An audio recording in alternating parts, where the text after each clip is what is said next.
A tutti, ci troviamo a una trentina di chilometri dal centro abitato di Orgosolo, in aperta campagna, e stiamo per conoscere un monumento naturale, uno dei tanti che ci sono disseminati in questo territorio. Sei curioso?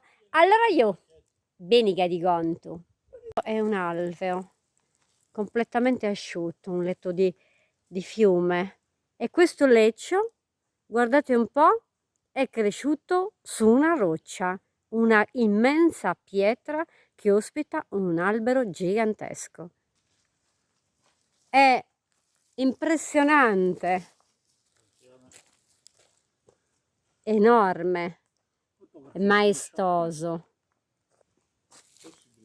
Non si può non rimanere incantati e rapiti da così tanta bellezza. Orgosolo la chiamano Selile de Turiddu.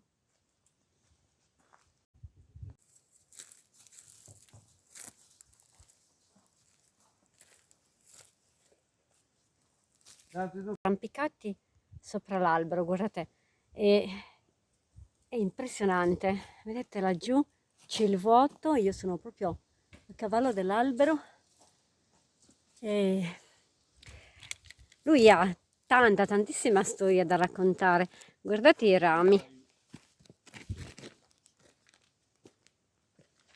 Questi rami enormi.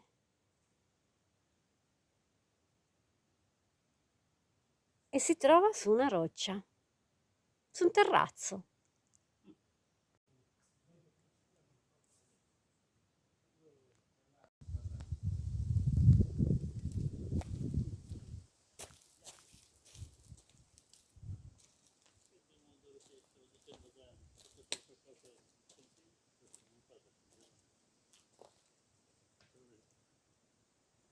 Tutta la giornata.